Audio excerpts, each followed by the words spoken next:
Everyone, Southie here.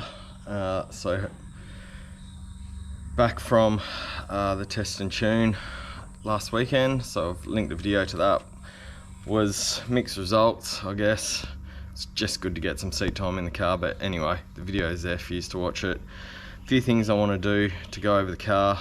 On the last run I thought there was possibly some valve timing issues, but looking back over the footage and a few other things, I think that it was probably more a fuel issue than anything else. But regardless, I'm going to run a few health checks on the car today and go through my post race meeting checklist to get the car ready.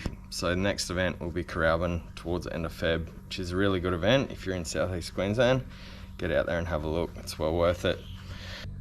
Yeah, so oil pressure to the top ends always concern me with the engine in the hamster. So what I've done is I've done the old self-tapper in the Rock Union trick, and it's made a heap of difference. It's bumped oil pressure up sort of 2 to 4 psi, and instead of taking, you know, a minute or so to get oil out of the rockers, it's getting oil out of the rockers within 15 seconds or so. So what I did was, and I'm just using dummy engine here, so what all the old timers reckon is on the Union block, there's this little bleed hole where the oil comes out before it goes out to the rockers. So a lot of the old timers recommend, if you're running a high lift cam or dual valve springs, which I'm doing, just block this hole up with a little self tapper, and it prioritizes oil out to the rockers once it's gone through the bottom end, of course. So done that trick, and yeah, it's worked a treat on that. I tested it all last night. It's, like I said, getting oil out of the rockers a lot quicker, so that's been good. So done that. Whoops, just dropped that in there. The other thing I'm going to do, so my little portable air compressor, good air compressor, but the fucking hoses on these things just sitting in the hot shed, they just rot. So, and they're about 80 bucks each. So instead of having to replace a hose that you use once every 2 years because it just rots, your regular 1/4 inch Nido fitting fits in there. So I'm going to put one on there so I can just use my regular air hose. So that's one thing I want to do today. The 2 health checks I'm going to do, I'm going to get the thing warm, run a compression test, and I'm also going to run a leak down test. And if we get a clean bill of health, hey Kashi, I will stop stressing about what I thought the problem may have been, and I will just get out of it, and I will just run it at ease. So yeah, I'll do a compression test, leak down test, and if that's all good, I'll just run my normal post-meet prep, and we'll be ready for Willowbank. Anyway, it's about 400 degrees and 200% humidity here in southeast Queensland already, and it's 9:45 in the morning. So I'll get this done so I can take the kids for a swim. Anyway, let's get into it. Alright, starting with the low hanging fruit. So my regular 1/4 Nido fittings on the air compressor. One job done. On to the next one. Getting this thing warmed up so we can do our compression and leak down tests. Let's get into it.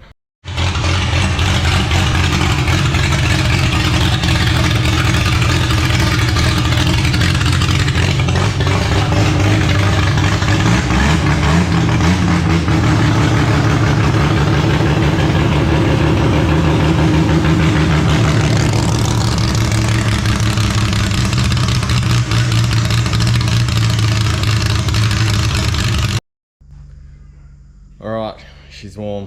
What's more Australian than a tough grey motor on Australia Day? Anyway, like I said, it's bloody 500 degrees in here now that thing's been running. So let's get these tests done and see if this thing's got a clean bill of health. Right, let's do it. Trusty spark plug holder. Thanks, Brian.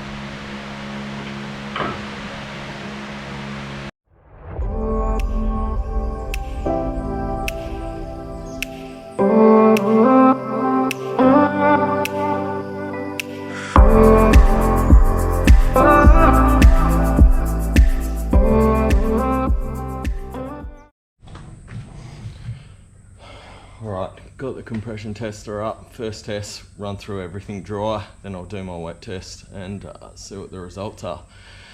So yeah, I'll do the first one, then time-lapse the rest. You don't need to see me compression test every cylinder, it'll be a bit boring.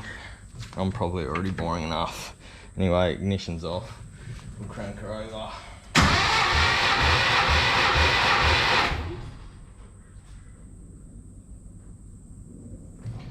Beautiful. Plenty of compression in that one. It is, just check it again. About 120 psi, so that's good. We'll check the rest of them.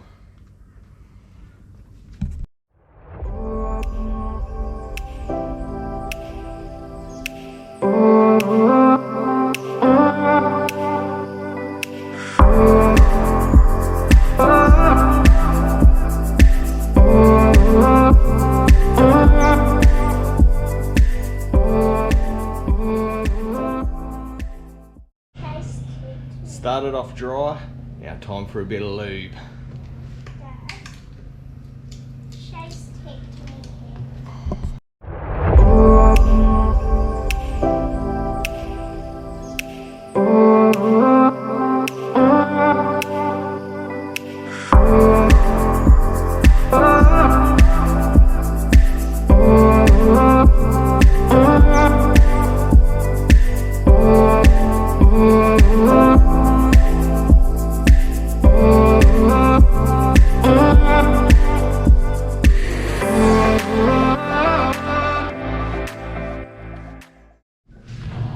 Compressor test done, no real red flags there, like lots of compression, well within spec, but yeah, some are slightly higher than others, but no red flags, so I'm okay with that. Next thing we'll do is a leak down test, trying to do it all while everything's still warm and with the operating temperature, but yeah, it's friggin' hot today, so trying to move fast so I can have a swim. Anyway, let's get into the leak down. Alright, it's a new day. Didn't end up getting the leak down test done. The leak down tester I had, the regulator on the tool was just cheap shit. It was only a cheap tool, but at the end of the day when I grabbed it, it's a manifold with a set of gauges and a regulator, but yeah, the regulator was just shit and it was all over the spot and it wasn't giving an accurate reading, so throwing that fucking thing in the bin. Bought a half decent regulator from Trade Tools, fitted it to the tool, and so hopefully we can now do the leak down test. So I've had to run down, as you can probably see from the house, I don't know if you guys have noticed, but middle of renovations, bathroom's pulled apart, we're having to use the bathroom in the shed, so I've had to run down this morning, grab some tiles from the south side, got home, time to do this, but of course it's the middle of the day and now it's 700 degrees again. So anyway, I've warmed the car up, she's all warm. I need to put number one on top dead center, connect the new tester up. Well, it's the old tester, it's just now I've got a new regulator on it and hopefully we can get some accurate readings. So anyway, it's stinking hot. Drags are on this Savo down in Sydney. I want to watch them, probably chill out with a beer or two. So I need to get this done beforehand. Alright, let's set it up and get into it. Alright, sorry about the fan, but yeah, it's too hot in here. It's not have any airflow. Anyway, I've got it all hooked up with a new gauge. I need to zero that gauge a bit. It's still creeping, but yeah, gauge is zeroed. Here, got my little timing mark for number one top dead center. So 6 is rocking. Valves are closed on 1, so I can hook it up and test it. Then follow it through on the firing order, making sure each cylinder's on top dead center when I test. So alright, let's see how we go.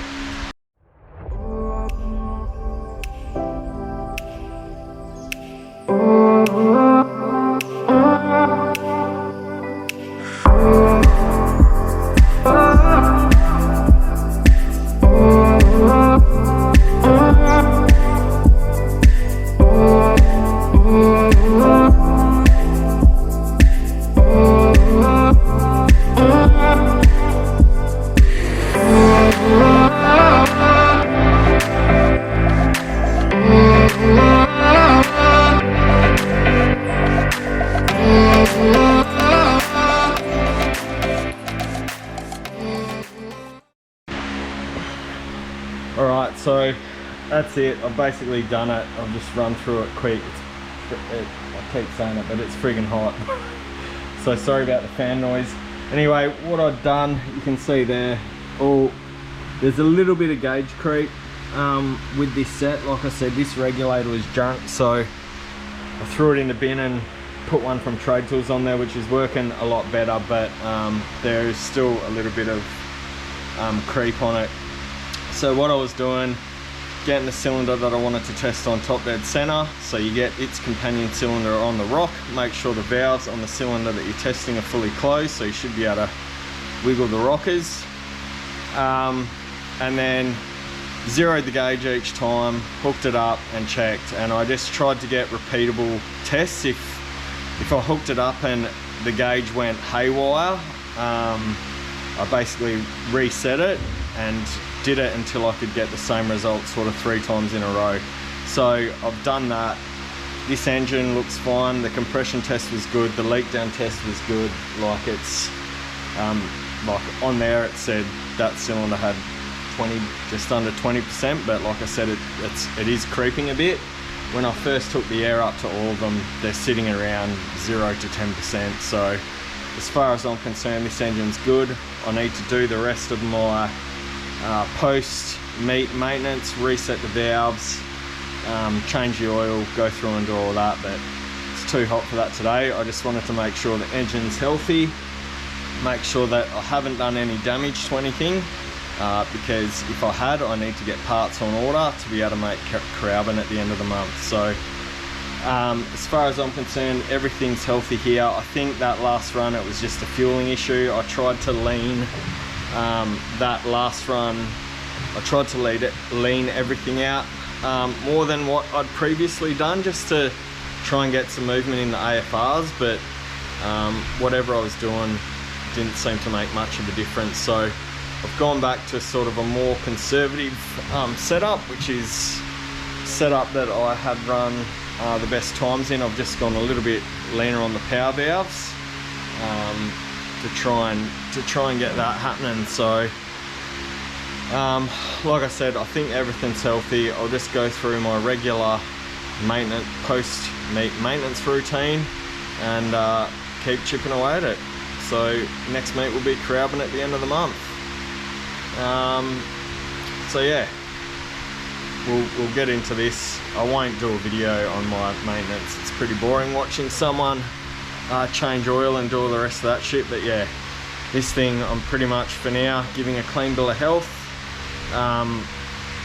With the FB, I've just been down. The tyre place I had to go to this morning was right near Tim's shop, so dropped Tim off some engine mounts and the old tyres and stuff. Checked out the FB, it's looking good. He's got the front end in, he's got the diff in.